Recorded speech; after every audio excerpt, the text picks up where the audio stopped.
বাংলাদেশের পাশের দেশ মিয়ানমারে মিলেছে বিরল এক রত্নপাথর। বাংলায় বলা হয় চুনি, ইংরেজিতে রুবি। মিয়ানমারের সরকার বিরল এই রত্ন আবিষ্কারের পর থেকেই শুরু হয়ে গেছে স্বার্থে জটিল অঙ্ক। কারণ মিয়ানমারে অনেকগুলো গোষ্ঠী। প্রশ্ন ওঠে, মিয়ানমারের 11,000 ক্যারেটের ওই বিশাল চুনি বা রুবি কে নিয়ন্ত্রণ করবে? তাছাড়া চীনসহ বিশ্বের বড় বড় দেশগুলো চোখও পড়েছে মিয়ানমারের বিরল ওই চুনির দিকে। মিয়ানমারে বিরল খনিজ মানেই তা নিয়ে সুপার পাওয়ারদের কারাকারি।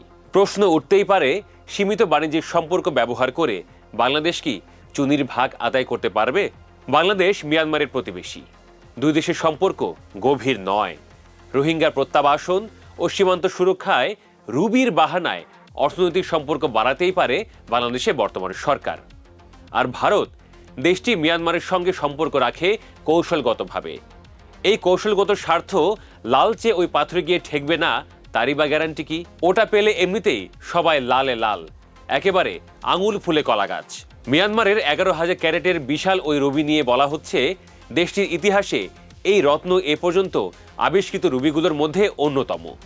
এই চুনির ওজন 2200 গ্রাম। তবে 1996 সালে মিয়ানমারে এর চাইতেও বড় চুনি আবিষ্কৃত হয়েছিল।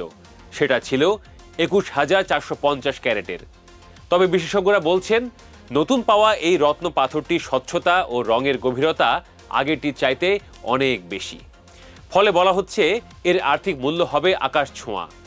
কথা হচ্ছে, এই মিয়ানমারের এই রত্ন যত দুর্লভ ও দামি হোক না কেন, মিয়ানমার সরকার এটা নিজের হাতে রাখতে পারবে কি না।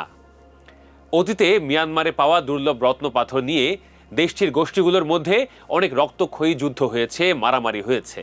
এমনকি বিশ্বের অন্যান্য দেশ যেমন চীন, রাশিয়া, আমেরিকা, ব্রিটেনও অতীতকাল থেকে এ পর্যন্ত মিয়ানমারে খনিজ আয়ত্ত করতে নিজেদের মর্জি মতো মিয়ানমারের সঙ্গে সম্পর্ক বজায় রেখে চলেছে। চর্যা পদে আছে আপনা মাসে হরিণা বৈরী, অর্থাৎ হরিণের সুস্বাদু মাংসই তার শত্রু।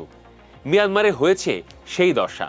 তার ধনসম্পদ, তার বিরল খনিজ, তার রত্নময় পাথরের কারণেই তার বিপদ তৈরি হয় ও বৃদ্ধি পায়। প্রথমেই বলা দরকার মিয়ানমারের সরকার সম্পর্কে।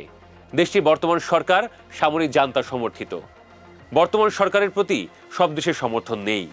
কাজেই বর্তমান সরকার খুব করে চাইবে বিরল এই চুনি নিজেদের নিয়ন্ত্রণে রাখতে এবং এটা দেখিয়ে আন্তর্জাতিকভাবে অর্থনীতির চাকা সচল রাখতে ও সম্পর্ক ভালো রাখতে। মিয়ানমারে বিভিন্ন গোষ্ঠী রয়েছে, তাদের মধ্যে অনেকেই সশস্ত্র। নতুন এই চুনি যে এলাকায় পাওয়া গেছে, সেই মোগক এলাকাটি এমন এক স্থান যেটা বিভিন্ন জাতিগত সশস্ত্র গোষ্ঠী এবং সরকারি বাহিনীর মধ্যে লড়াইয়ের অন্যতম প্রধান কেন্দ্র। রত্নগুলি ওইসব গোষ্ঠীর টাকা পয়সার উৎস হতে পারে।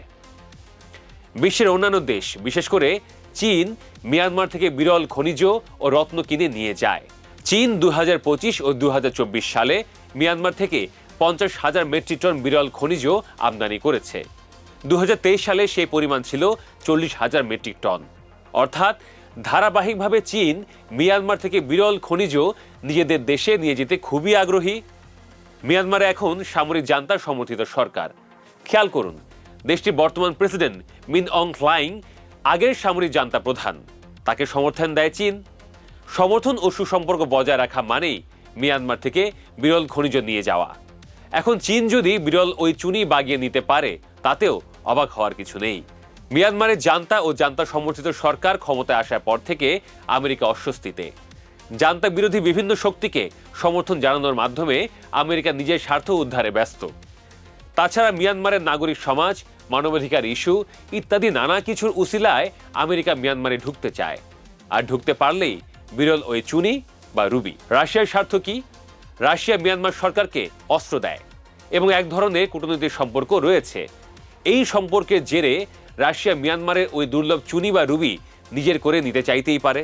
মোগক থেকে পাওয়া রুবির চাহিদা বিশ্বব্যাপী আকাশচুম্বী, বিশেষ করে কবুতরের রক্তের রং বা পিজন ব্লাড রুবির। সারা দুনিয়ার রত্ন সংগ্রাহক, জুয়েলারি ব্যবসায়ী এবং বিনিয়োগকারীরা এই দুর্লভ রত্নটি পাওয়ার জন্য অত্যন্ত আগ্রহী। কারণ আকার ও মানের কারণে এটার দাম কোটি ডলার হতে পারে।